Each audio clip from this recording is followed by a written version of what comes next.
Ma belle-mère maléfique a saboté mon traitement de chimiothérapie et a fait de ma vie un enfer. Moi, un homme de 30 ans, je suis actuellement confronté à une tonne de problèmes, et ma belle-mère est en tête de liste. Cela est aggravé par le fait que je lutte contre le cancer pour la deuxième fois de ma vie. Mon premier diagnostic est survenu lorsque j'avais seulement 14 ans. J'ai combattu courageusement et réussi à surmonter. La vie était calme et paisible jusqu'à récemment, lorsqu'un contrôle de santé de routine pour mon travail a bouleversé mon monde. À 30 ans, je me suis retrouvé à affronter à nouveau le cancer, cette fois-ci dans un organe différent, sans rapport avec ma maladie précédente.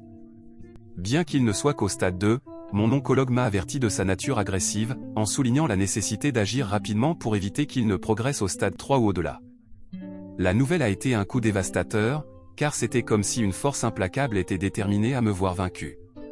Quiconque a affronté le cancer ou connaît quelqu'un qui l'a fait comprend l'énorme coup physique et émotionnel qu'il entraîne. Après avoir subi une opération, j'étais prêt à commencer la chimiothérapie. Les médecins m'ont prescrit une chimiothérapie orale que je pouvais prendre à la maison, nécessitant des visites à l'hôpital seulement pour des analyses de sang et des scans périodiques. Cet arrangement était un soulagement, car les visites quotidiennes à l'hôpital auraient été trop épuisantes. Je suis actuellement en congé maladie au travail et le traitement m'a considérablement affaibli et visiblement amaigri.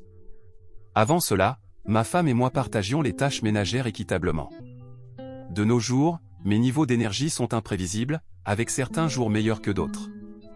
Cependant, immédiatement après chaque séance de chimiothérapie, même les tâches les plus simples deviennent accablantes. Malgré mes efforts pour contribuer, ma femme a été incroyablement compréhensive, me rassurant que mon seul objectif devait être ma guérison. Un après-midi, ma belle-mère nous a rendu visite, pleinement consciente de mon diagnostic. J'étais allongé sur le canapé, essayant de me reposer, tandis que ma femme faisait des tâches ménagères. Ma belle-mère s'est approchée de moi avec un regard de dédain et a exclamé « Regarde-toi, te prélassant comme si tu étais en vacances. N'as-tu pas honte, un homme adulte allongé en plein jour tandis que ta pauvre femme travaille comme une esclave ?» Je lui ai expliqué comment je venais de faire une chimiothérapie et que je n'étais pas en état de travailler.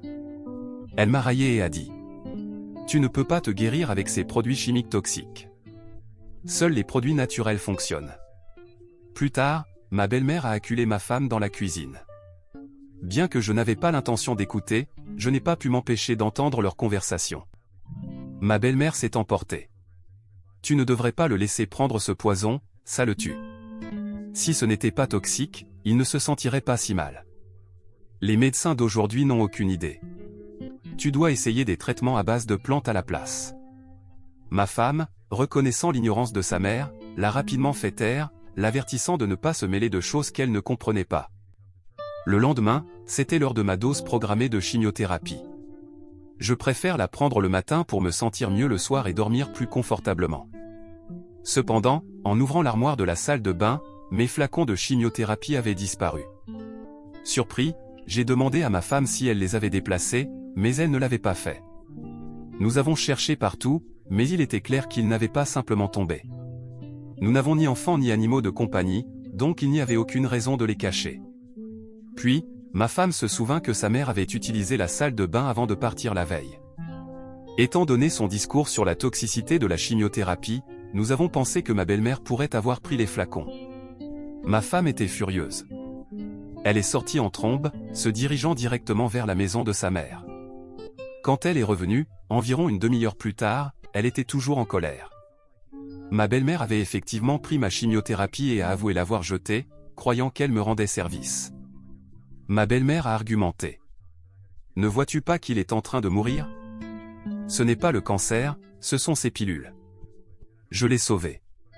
Tu devrais me remercier et lui acheter des tisanes. » En raison de l'interférence de ma belle-mère, j'ai manqué une dose cruciale de chimiothérapie, ce qui est extrêmement préjudiciable. J'ai dû voir mon oncologue immédiatement. Quand j'ai expliqué la situation, il n'en revenait pas. Il m'a demandé ce qui était arrivé à la chimiothérapie qu'il m'avait donnée et j'ai dû lui dire la réalité de la situation. Il m'a regardé comme si je lui avais raconté l'histoire la plus absurde. Néanmoins, il m'a prescrit de nouveaux flacons et un calendrier révisé pour mon traitement. Maintenant, nous gardons mes médicaments dans une armoire verrouillée. Ma femme a juré que sa mère ne remettrait plus jamais les pieds chez nous. Alors que je continue mon traitement, je suis déterminé à rester concentré. Chaque jour apporte de nouveaux défis, mais le tumulte causé par l'interférence de ma belle-mère est quelque chose que nous n'aurions jamais pu prévoir. Le coût physique de la chimiothérapie est immense, mais gérer l'ingérence de ma belle-mère ajoute une couche de stress qui est presque insupportable. Quelques jours après l'incident, ma belle-mère s'est présentée à notre porte sans prévenir. Elle tenait un sac rempli de diverses herbes et tisanes, insistant pour dire que c'était le remède dont j'avais besoin. Ma femme, furieuse, a refusé de la laisser entrer. Ma belle-mère est restée dehors à crier que nous étions ingrats et que j'allais mourir si je continuais le traitement toxique. Le vacarme a attiré l'attention de nos voisins, ajoutant à l'embarras et au stress. Nous avons décidé qu'il était temps d'agir. Ma femme et moi nous sommes assis et avons écrit une lettre formelle avertissant ma belle-mère de rester loin de notre maison et d'arrêter de s'ingérer dans mon traitement. Nous espérions que cela suffirait à la dissuader, mais nous avons sous-estimé sa détermination. Et la semaine suivante, tandis que ma femme était sortie faire des courses, ma belle-mère a réussi à entrer dans la maison. J'étais dans la chambre, trop faible pour me lever, lorsque j'ai entendu le bruit des placards qui s'ouvraient et se fermaient. En arrivant à la cuisine, j'ai découvert qu'elle avait déjà fouillé notre armoire à médicaments. Elle avait pris tous les nouveaux flacons de chimiothérapie et s'apprêtait à partir lorsque je l'ai confrontée. Elle m'a crié dessus, insistant que je me tuais et qu'elle me sauvait la vie. Dans mon état affaibli, je pouvais à peine argumenter. Elle est partie en trombe avec les médicaments. Lorsque ma femme est revenue, elle m'a trouvé en détresse et la maison en désordre. C'était la goutte d'eau. Nous avons appelé la police et déposé une plainte. Ils ont pris notre déclaration et nous ont assuré qu'ils s'occuperaient de la situation. Les actions de ma belle-mère avaient franchi la ligne du comportement criminel, et nous étions déterminés à protéger ma santé et notre santé mentale. La police a visité la maison de ma belle-mère, et elle a tout nié, prétendant qu'elle essayait seulement d'aider. Cependant, avec notre récit détaillé et les avertissements précédents, ils lui ont émis une ordonnance restrictive formelle. Ma belle-mère était furieuse et la situation a encore empiré. Elle a commencé une campagne contre nous au sein de la famille, se présentant comme une mère préoccupée qui ne voulait que le bien de son gendre, tandis que nous étions dépeints comme ingrats et obstinés. Le stress de ces conflits familiaux a commencé à affecter encore plus sévèrement ma santé. Mon oncologue a remarqué le changement et m'a conseillé de minimiser les facteurs de stress dans ma vie. Ma femme a décidé de couper toute communication avec sa mère, une décision déchirante mais nécessaire pour assurer ma santé et ma sécurité. Cette décision n'a pas été facile et a eu un lourd coût émotionnel. Elle aimait sa mère malgré tout et espérait qu'un jour il y aurait une réconciliation, mais pas au détriment de mon bien-être. Mais ma belle-mère était implacable. Elle a commencé à contacter mon lieu de travail, diffusant des mensonges sur ma santé et prétendant que j'étais un danger pour moi-même et pour les autres. Elle insistait sur le fait que mon état mental était compromis en raison de la chimiothérapie et que je devais être licencié. Cette interférence mettait en péril mes prestations de congé maladie, causant un stress et une tension financière supplémentaire. Nous avons cherché des conseils juridiques et on nous a dit de rassembler toutes les preuves de son harcèlement et de poursuivre en justice pour diffamation et harcèlement. Cette bataille juridique était épuisante, tant émotionnellement que financièrement. Chaque jour apportait de nouveaux défis, et tandis que le processus juridique avançait, les frasques de ma belle-mère ne cessaient pas. Elle a commencé à envoyer des lettres et des colis remplis de remèdes alternatifs et de brochures sur la guérison naturelle à notre domicile.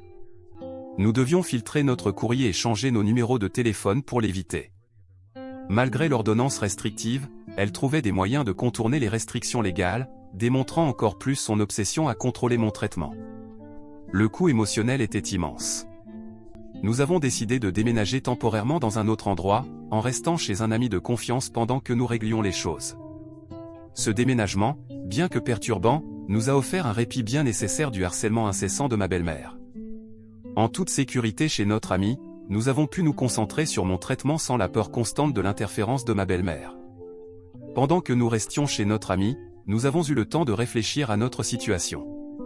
Nous avons réalisé que notre principal objectif devait être ma santé et mon bien-être, et cela signifiait prendre des mesures drastiques pour éliminer complètement ma belle-mère de nos vies. Ma femme a décidé d'envoyer un message final et clair à sa mère, indiquant que toute interférence supplémentaire entraînerait de graves conséquences juridiques. Alors que nous commencions à nous installer dans notre nouveau foyer temporaire, ma santé a lentement commencé à s'améliorer. La stabilité et l'absence de stress constant ont fait une différence notable. J'ai pu me concentrer sur mon traitement, suivre les ordres du médecin à la lettre et même commencer à retrouver de la force. Mais le drame était loin d'être terminé. Ma belle-mère, aussi déterminée que jamais, a découvert où nous étions. Elle a commencé à se présenter chez notre ami, exigeant de nous voir. Notre ami, qui ne tolère pas les bêtises, a menacé d'appeler la police si elle ne partait pas.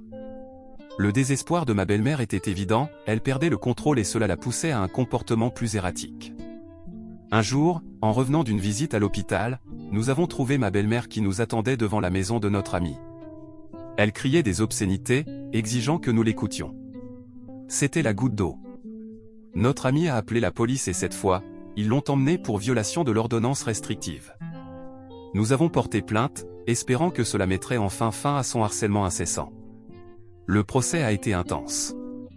Ma belle-mère, encore une fois, s'est fait passer pour la victime, insistant qu'elle essayait seulement d'aider. Mais cette fois, les preuves étaient accablantes. Le personnel de l'hôpital a témoigné de ses tentatives d'accéder à mes dossiers et la police a présenté un historique de son harcèlement. Le juge n'a pas été sympathique. Ma belle-mère a été reconnue coupable de harcèlement et de violation de propriété et a été condamnée à des travaux d'intérêt général et à un suivi psychologique obligatoire. L'ordonnance restrictive a été prolongée indéfiniment. Cette victoire juridique a été un soulagement significatif. Pour la première fois en plusieurs mois, nous avons ressenti un sentiment de sécurité. J'ai pu me concentrer sur ma guérison sans la peur constante de l'interférence de ma belle-mère. Ma femme et moi avons saisi cette opportunité pour renforcer notre relation, en nous concentrant sur les aspects positifs de nos vies et en planifiant l'avenir. Cependant, les conséquences du procès ont apporté de nouveaux défis. Les actions de ma belle-mère ont causé une rupture dans la famille. Certains membres de la famille qui nous soutenaient auparavant ont commencé à s'éloigner, incapables de réconcilier l'image d'une mère aimante avec la réalité de ses actions. D'autres ont continué à soutenir ma belle-mère, nous blâmant pour la division de la famille. Cette nouvelle dynamique était difficile à gérer, mais nous sommes restés fermes dans notre décision de protéger notre paix. À mesure que ma santé continuait de s'améliorer, nous avons décidé de prendre des vacances tant attendues. Nous avons voyagé dans une paisible ville côtière, loin des souvenirs de nos récents combats. L'air frais, le son des vagues et l'environnement serein nous ont offert un répit bien nécessaire. Nous avons passé nos journées à explorer la ville, à savourer la cuisine locale et simplement à nous détendre. Ce fut un temps de guérison et de rajeunissement, un rappel que la vie pouvait être belle malgré les défis. À notre retour, nous avons découvert que la distance avait aidé à guérir certaines relations familiales. Certains proches se sont rapprochés, offrant des excuses et exprimant leur soutien. Ces gestes, bien que petits, étaient significatifs. Nous avons apprécié les efforts pour reconstruire la confiance et réparer les liens brisés. Cependant, nous sommes restés prudents. Les actions passées de ma belle-mère nous avaient appris à être vigilants. Nous avons maintenu l'ordonnance restrictive et avons continué à filtrer notre courrier et nos appels. La confiance, une fois brisée, est difficile à reconstruire, et nous étions déterminés à protéger notre nouvelle paix retrouvée. À mesure que les mois se transformaient en un an, ma santé continuait de s'améliorer. Le cancer était en rémission et je revenais progressivement à une apparence de normalité. Ma femme et moi avons célébré cette victoire avec un dîner tranquille, réfléchissant au parcours que nous avions traversé. Les épreuves et les tribulations nous avaient testés de manière que nous n'aurions jamais imaginée, mais elles nous avaient aussi rapprochés, renforçant notre lien et notre détermination. Nous avons appris à prioriser notre bien-être et à protéger notre paix, peu importe le coût. Le voyage était loin d'être terminé, mais chaque jour qui passait nous éloignait du chaos que ma belle-mère avait infligé à nos vies. Nous avons juré de protéger notre paix et notre bien-être, peu importe le coût. Nous avions affronté une adversité incroyable et en étions ressortis plus forts, prêts à affronter tous les défis à venir. En fin de compte, cette expérience a renforcé notre croyance dans le pouvoir de l'amour et du soutien. Nous continuons à construire une vie pleine d'espoir et de joie malgré les ombres du passé. Notre parcours nous a appris l'importance de fixer des limites et de nous défendre, même face à une opposition implacable. Mise à jour 1. Plusieurs mois se sont écoulés et ma santé a continué à montrer des améliorations. Les séances régulières de chimiothérapie, bien que fatigantes, commençaient à montrer des résultats positifs. Les tumeurs diminuaient et mes niveaux d'énergie revenaient progressivement. Nous sentions que nous voyions enfin la lumière au bout d'un très long tunnel. Puis, un jour, nous avons reçu un appel urgent de la police. Ma belle-mère avait été arrêtée pour intrusion et harcèlement. Elle avait été prise en train de tenter d'accéder à mes dossiers médicaux à l'hôpital où je recevais un traitement. Le personnel de l'hôpital, au courant de notre situation, avait appelé les autorités. C'était la goutte d'eau. Nous avons décidé de porter plainte, espérant que cela mettrait enfin fin à son ingérence incessante. Le procès a été intense. Ma belle-mère, encore une fois, s'est fait passer pour la victime, insistant qu'elle essayait seulement d'aider. Mais cette fois, les preuves étaient accablantes. Le personnel de l'hôpital a témoigné de ses tentatives d'accéder à mes dossiers et la police a présenté un historique de son harcèlement. Le juge n'a pas été sympathique. Ma belle-mère a été reconnue coupable de harcèlement et d'intrusion et a été condamnée à des travaux d'intérêt général et à un suivi psychologique obligatoire. L'ordonnance restrictive a été prolongée indéfiniment. Cette victoire juridique a été un soulagement significatif. Pour la première fois en plusieurs mois, nous avons ressenti un sentiment de sécurité. J'ai pu me concentrer sur ma guérison sans la peur constante de l'interférence de ma belle-mère. Ma femme et moi avons saisi cette opportunité pour renforcer notre relation, en nous concentrant sur les aspects positifs de nos vies et en planifiant l'avenir. Cependant, les conséquences du procès ont apporté de nouveaux défis. Les actions de ma belle-mère ont causé une rupture dans la famille. Certains membres de la famille qui nous soutenaient auparavant ont commencé à s'éloigner, incapables de réconcilier l'image d'une mère aimante avec la réalité de ses actions. D'autres ont continué à soutenir ma belle-mère, nous blâmant pour la division de la famille. Cette nouvelle dynamique était difficile à gérer, mais nous sommes restés fermes dans notre décision de protéger notre paix. À mesure que ma santé continuait de s'améliorer, nous avons décidé de prendre des vacances tant attendues. Nous avons voyagé dans une paisible ville côtière, loin des souvenirs de nos récents combats. L'air frais, le son des vagues et l'environnement serein nous ont offert un répit bien nécessaire.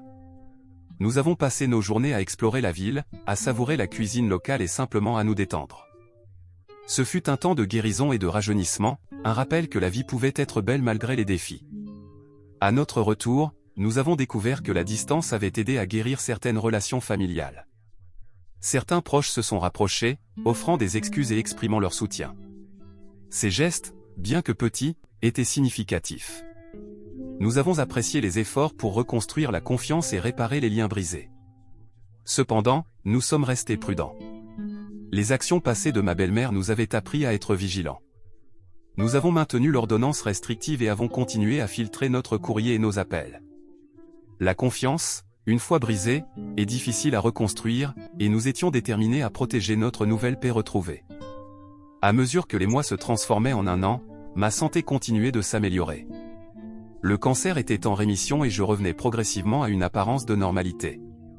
Ma femme et moi avons célébré cette victoire avec un dîner tranquille, réfléchissant au parcours que nous avions traversé.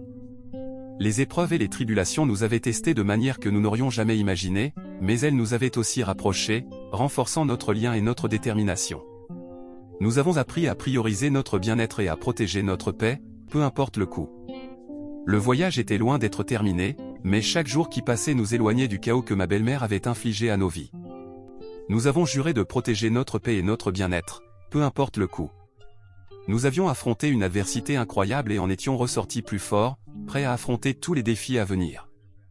En fin de compte, cette expérience a renforcé notre croyance dans le pouvoir de l'amour et du soutien. Nous continuons à construire une vie pleine d'espoir et de joie malgré les ombres du passé. Notre parcours nous a appris l'importance de fixer des limites et de nous défendre, même face à une opposition implacable. Mise à jour 2. Juste au moment où nous pensions avoir laissé le pire derrière nous, un nouveau et inattendu défi a émergé. Un soir, nous avons reçu un appel urgent de la tante de ma femme, qui nous a informé que ma belle-mère avait eu un grave problème de santé et était à l'hôpital. Malgré tout ce qu'elle avait fait, ma femme a ressenti un peu d'inquiétude et de culpabilité, partagée entre son devoir de fille et son besoin de protéger notre paix.